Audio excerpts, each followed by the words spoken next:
And they carry over that passion into that disagreement. So all of these other issues that I'm advocating for, they're also on board with as passionately. Yes. But then that one fucking disagreement, they'll go, oh, dude, I'm writing him off. And then they look for like other communities that they can find that same level of like comfort and security in. A lot of people are getting their news from you, not from people like me. Yeah. But, and I mean, you've been pretty transparent about times you've messed up or whatever and saying, right, correct you, but what responsibility do you feel you have when you are, because I mean, sometimes you're just scrolling, right? Or you're coming across stuff and you're learning stuff in real time. Yeah. I have the benefit of, we tape stuff, we go back and research it, etc., try to get it right. Yeah. You're in a tough spot when it comes to consuming and also basically publishing information in real time. How do you think about that? All the time. This could be Mike Lindell calling me. It weighs on my conscience heavily. Oh, Jackson Hinkle. Jackson Hinkle, I guess, He's is probably watching. Yeah. Do you want to talk to him? Not really. I have a very different policy than you do in terms of giving clout to people. Yeah. Tell me about that. I think that as long as someone is not representative of like a broad movement and not genuinely harmful in terms of like the size of their audience, I most likely will not take the time out to openly combat them and openly even talk about them. The reason why I don't do that is because I fear that you're giving them a larger platform. So you think maybe what I did with the My Pillow guy is wrong?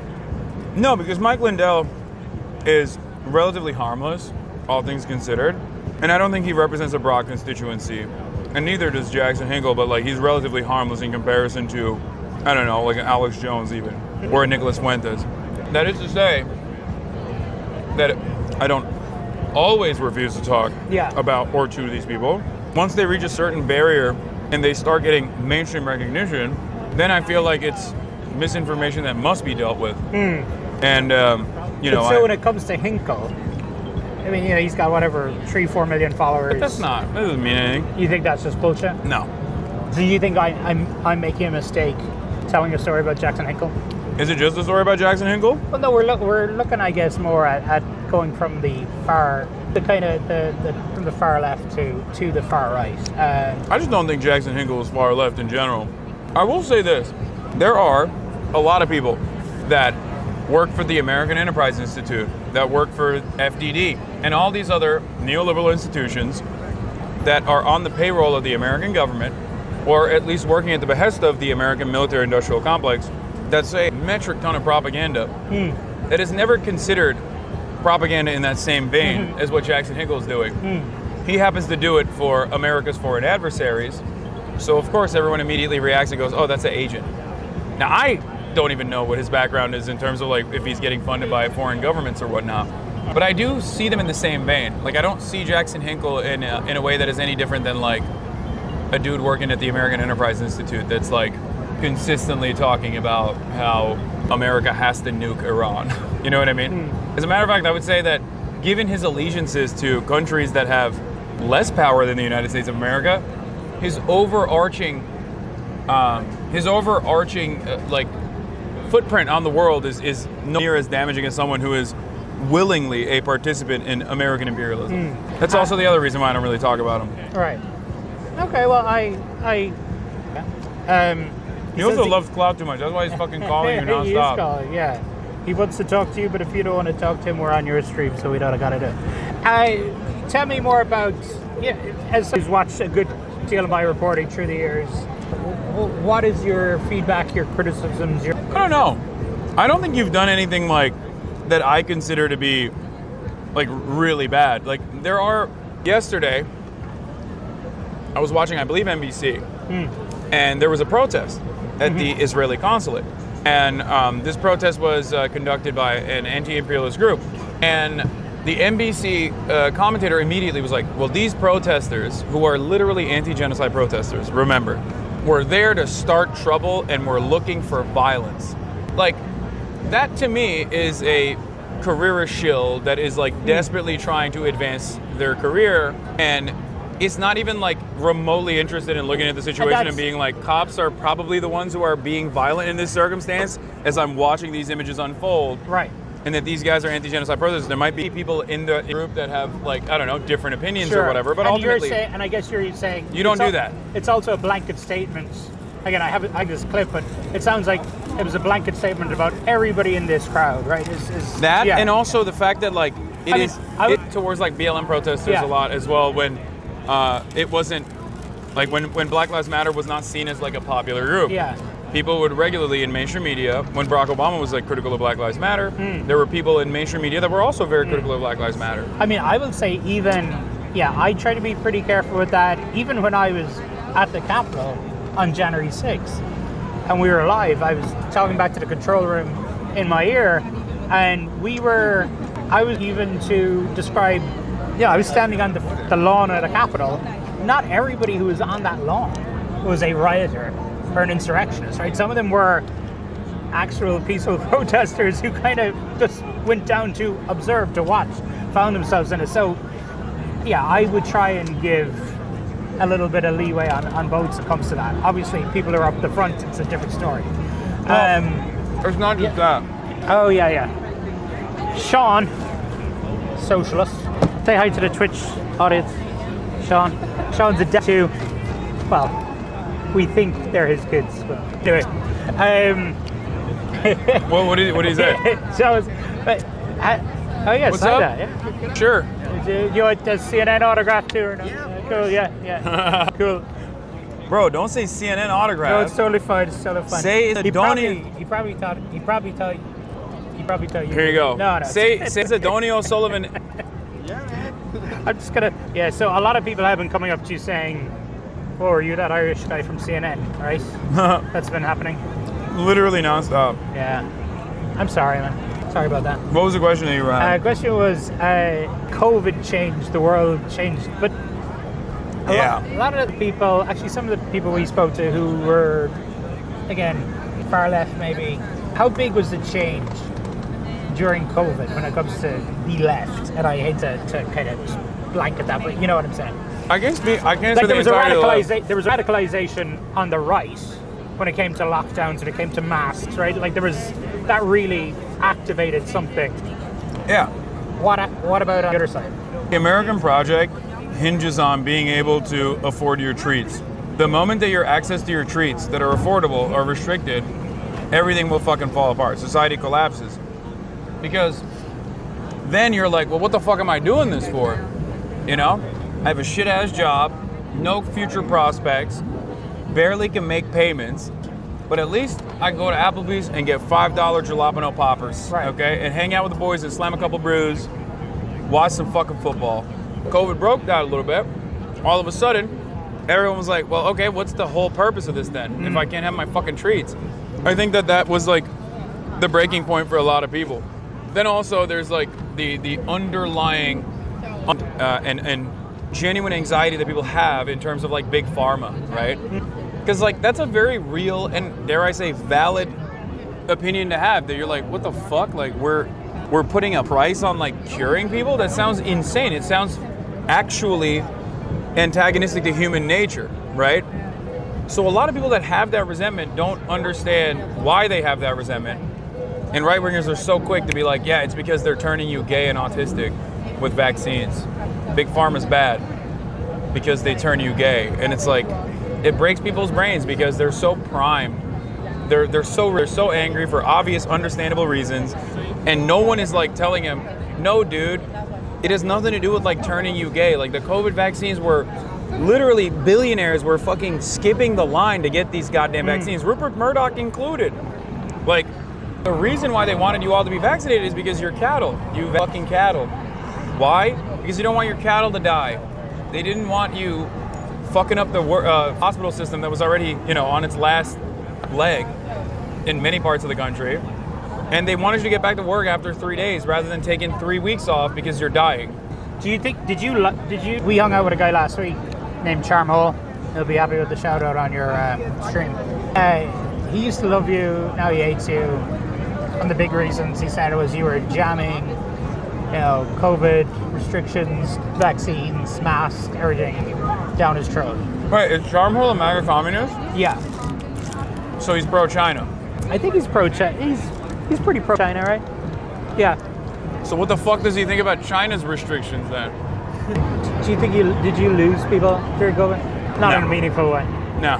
The only time I've meaningfully lost a big chunk of my audience throughout these years was Israel. October 7th. Right. What about Ukraine and Russia, no? No.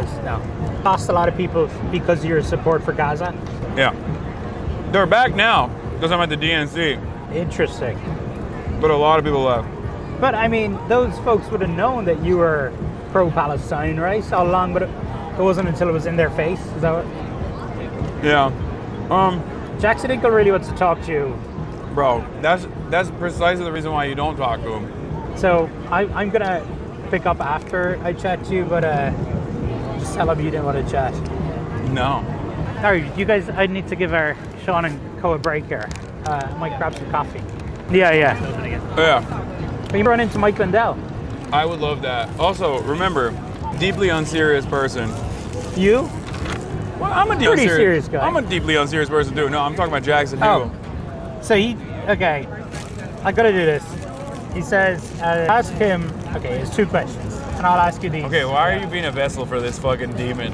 Why didn't he condemn AOC for allowing $1 billion in taxpayer funding to pass for Israel's bombing campaign on Gaza called Operation Guardian of the Walls? I love it. I love AOC and I love Israel. That's why. Also, how am I begging for clout if I get banned everywhere but still have way more followers than him?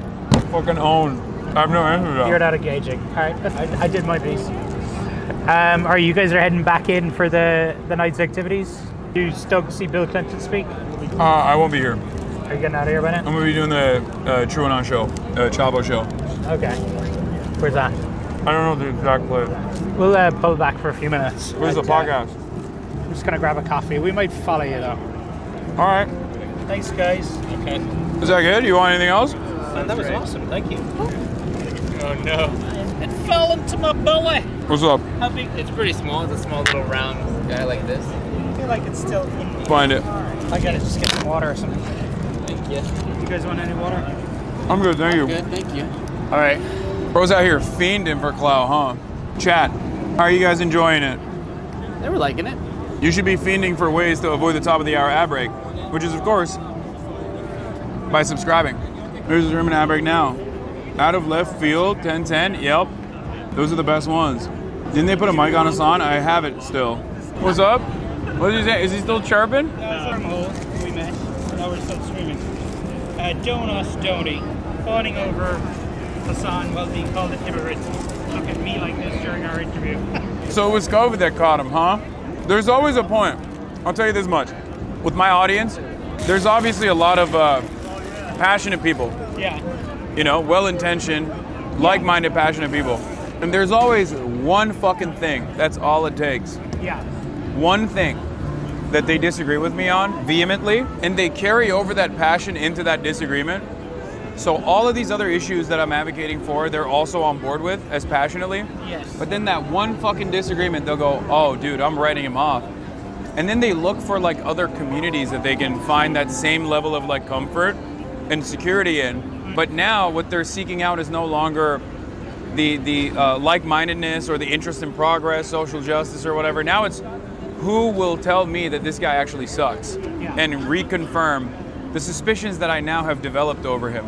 And I think like most normal people have disagreements. You just move on. They're like, yeah, I like that guy. I don't agree with him entirely.